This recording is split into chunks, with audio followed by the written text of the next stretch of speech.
Apakah vaksin COVID itu aman? Saya rasa mungkin nggak hanya di masyarakat awam ya, para apoteker, para tenaga kesehatan juga kadang-kadang meragukan ya, ini bener nggak sih? Karena, setahun tiba-tiba muncul beberapa varian, vaksin.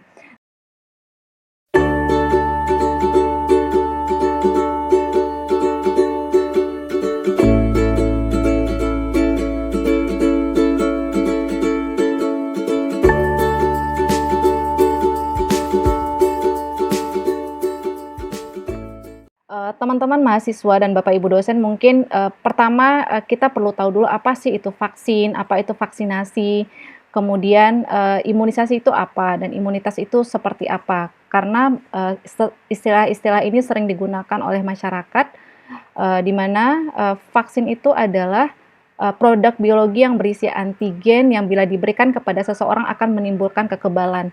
Jadi memang targetnya di sini adalah kekebalan. Kemudian vaksinasi itu apa? Itu adalah proses, proses untuk mencapai, kekebalan. Sementara imunisasi itu adalah, proses yang terjadi di dalam tubuh, di mana seseorang menjadi kebal atau terlindungi dari penyakit tertentu, biasanya dengan pemberian vaksin. Dan, suatu kondisi, seseorang telah memiliki kekebalan terhadap suatu mikroorganisme, kondisi tersebut kita sebut dengan, imunitas. Kemudian, sebagai seorang farmasi atau sebagai seorang apoteker, kita perlu tahu, apa sih sebenarnya komponen-komponen yang ada di dalam vaksin. Yang pertama, tentu adalah antigen. Seperti yang tadi sudah disampaikan oleh pemateri sebelumnya bahwa, yang diberikan kepada, si penerima vaksin itu adanya komponen antigen, merupakan bagian dari virus yang nanti tujuannya apa? Merangsang sistem imun, di dalam tubuh seseorang penerima vaksin sehingga nanti jika terpapar, mmm, COVID atau, virus, maka tubuh kita akan secara, bisa memberikan respon antibodi yang lebih cepat sehingga tidak terjadi gejala-gejala yang kita khawatirkan dari gejala, COVID ini. Kemudian selain itu tentu juga ada punya, senyawa-senyawa lain ya, seperti adanya ajuvan, pengawet, dan stabilisator. Teman-teman apoteker, farmasi juga pasti tahu ya kalau kita membuat suatu formula pasti ada senyawa-senyawa tambahan, yang membantu untuk, stabilitas, dari suatu vaksin. Kemudian tadi sudah disampaikan juga oleh pembicara pertama ya, bahwa vaksin itu walaupun terkesannya sekarang itu seperti apa ya, ada beberapa orang yang bilang, "Kok dadakan bisa tiba-tiba ada vaksin?" Atau ada juga, yang merasa masyarakat itu kurang percaya, kenapa, tiba-tiba sudah, ini benar nggak sih vaksin itu, bisa dipercaya? Eee, nah, sebagai seorang calon apoteker atau sebagai seorang tenaga kesehatan, yang nanti salah satu tugasnya itu sebagai edukasi, eee, ternyata vaksin yang sedang digunakan yaitu Sinovac tetap melewati tahap-tahap sebagaimana suatu obat itu bisa dirilis. Jadi, teman-teman, mahasiswa juga, perlu memahami, menyadari bahwa awalnya pasti tentunya ada uji preklinis. Jadi apapun obatnya tidak hanya vaksin, semuanya akan melewati uji preklinis. Biasanya kalau banyak studi-studi, in vitro ya, kita coba suatu senyawa obat dimasukkan ke mencit, disuntikkan ke tikus atau kelinci, apa efeknya. Nah, vaksin ini juga ternyata melewati tahap itu. Jadi dicobakan dulu ke hewan, ke hewan coba, aman nggak?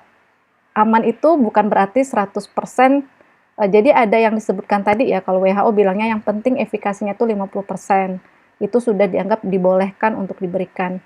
Jadi memang, hasil preklinis menunjukkan efikasi dan safety, kemudian suatu vaksin itu akan dilanjutkan ke clinical trial fase 1. Nah, ini masih pada kelompok kecil, small group, volunteer pada kelompok kecil, kemudian pada kelompok kecil itu nanti akan didapatkan hasil uji farmakologinya ya. Kita sebagai apoteker pasti tahu apa itu tes tengah, berapa dosis yang harus diberikan, berapa durasi, sehingga ada keputusan, oh dia harus 2 kali digunakan. Itu adalah hasil dari, uji, clinical trial. Didapatkanlah data-data tersebut. Setelah data itu didapatkan, kemudian dilanjutkan lagi clinical trial kedua, pada kelompok orang yang lebih besar. Jadi harapannya semakin diketahui nih, ada nggak sih kelemahannya, masih aman nggak sih dilanjutkan untuk jumlah masyarakat yang lebih besar.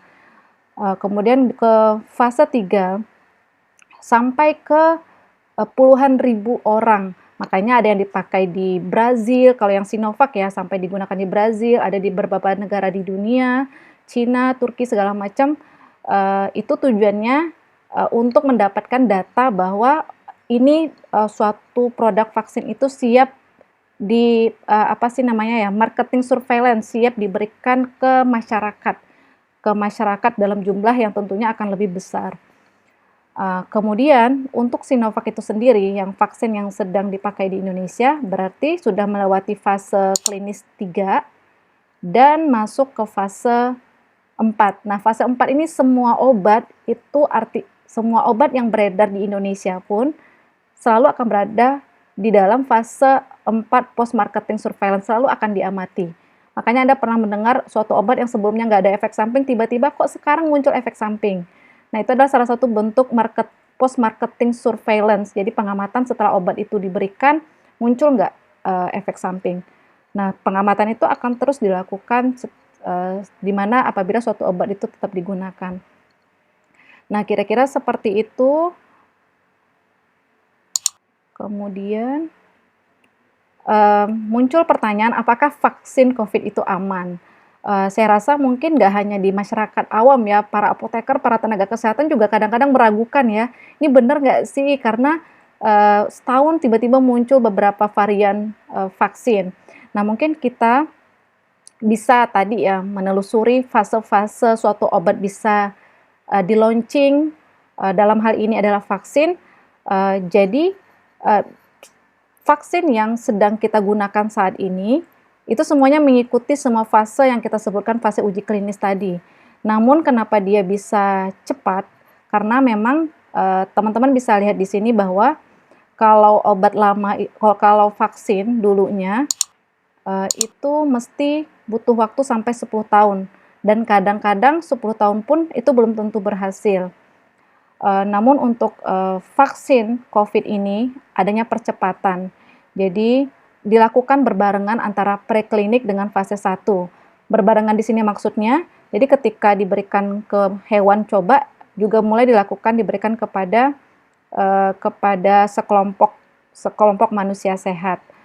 Kemudian belum selesai fase 1, nanti di fase 2 sudah mulai dilakukan dan begitu juga fase 3, kemudian manufacturing, distribusi sampai nanti kita berada di fase keempat, artinya vaksin yang kita terima, yang diberikan kepada masyarakat, tetap melewati semua tahapan suatu obat atau suatu vaksin bisa digunakan. Jadi kita tentunya berpikir positif kepada pemerintah ya. Di sini juga ada Badan POM, pasti mempunyai banyak regulasi, juga punya WHO. Tentunya semuanya sudah melewati uji-uji klinis sehingga sampai pada kesimpulan bahwa suatu vaksin tersebut bisa diberikan kepada masyarakat. Kemudian ini beberapa jenis vaksin yang dikembangkan. Tadi sebelumnya sudah sempat disampaikan oleh pembicara sebelumnya, di mana berbeda-beda target yang diharapkan. Ada yang dengan cara virus itu dilemahkan, diinaktivasi, dimatikan. Kemudian ada yang dengan dilemahkan. Kemudian ada yang pakai replikasi viral vector, ada yang pakai DNA atau RNA, dan ada juga yang pakai protein base. Nah, memang paling banyak sekarang ini perkembangannya ke arah protein base. Sebagai seorang apoteker atau farmasis, kita adalah orang yang paling paham terkait dengan suatu obat yang sedang digunakan. Dalam hal ini adalah vaksin, tentunya perlu tahu apa sih perbedaan dan kelebihan masing-masing vaksin yang sedang dikembangkan. Nah, teman-teman bisa lihat di sini, ini adalah sumbernya dari WHO.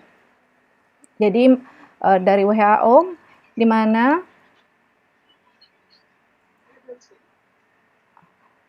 di sini beberapa macam tipe vaksin, ada yang tadi disebutkan vaksin inaktivasi, yaitu yang kita gunakan saat ini ya, yang telah lolos BPOM untuk emergency use karena situasi pandemi yang kita sebut dengan produknya Sinovac. Nah ini kelebihannya apa? Karena dia menginduksi respon imun yang kuat, tapi tentunya karena dia butuh virus yang sudah mati, kekurangannya itu membutuhkan virus dalam jumlah banyak. Nah biasanya vaksin inaktivasi ini gejala efek sampingnya nggak terlalu, dalam arti kata efek sampingnya itu masih bisa ditolerir atau diterima.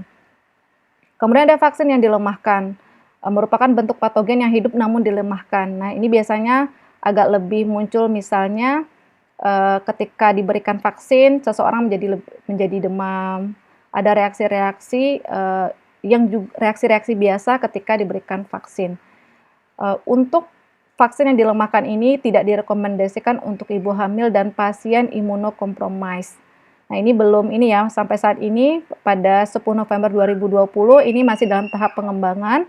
Kemudian ada lagi namanya vaksin vektor virus, kelebihannya apa? Tentunya pengembangannya cepat. Paparan vektor virus sebelumnya dapat mengurangi imunogenisitas, ini kekurangannya. Contoh produknya apa? Nah ini AstraZeneca. Nah AstraZeneca ini juga merupakan vaksin yang nantinya juga sepertinya juga akan digunakan di Indonesia. Kemudian ada beberapa macam ya, ini ada lagi vaksin asam nukleat, kelebihannya itu membentuk imunitas seluler yang kuat dan pengembangannya juga cepat. Nanti kekurangannya adalah respon antibodi yang relatif lebih rendah. Nah ini produknya adalah Moderna. Moderna nanti juga akan disiapkan untuk diberikan di Indonesia. Kemudian vaksin seperti virus, kemudian vaksin subunit protein yang sekarang banyak dikembangkan. Di sini kelebihannya itu memiliki lebih sedikit efek samping daripada virus utuh, karena kan yang diambil adalah protein subunitnya. Kelemahannya mungkin akan memiliki imunogenik yang buruk, serta proses yang kompleks. Produknya itu, nama vaksinnya itu adalah Novavax. Kemudian di sini adalah 15 produk vaksin yang telah disetujui oleh WHO. Kemudian Pfizer, kemudian AstraZeneca, Sinopharm, Sinovac dan Moderna adalah nanti virus yang akan digunakan di Indonesia menurut Keputusan Menteri Kesehatan Republik Indonesia pada tahun 2020 terkait dengan penetapan jenis vaksin untuk virus COVID di Indonesia. Jadi di Indonesia telah ditetapkan bahwa vaksin-vaksin yang nanti akan menjadi menjadi calon yang akan digunakan di Indonesia itu ada 5. Sinovac telah disetujui, telah digunakan, nanti juga ada Sinopharm, Pfizer, Moderna, dan AstraZeneca.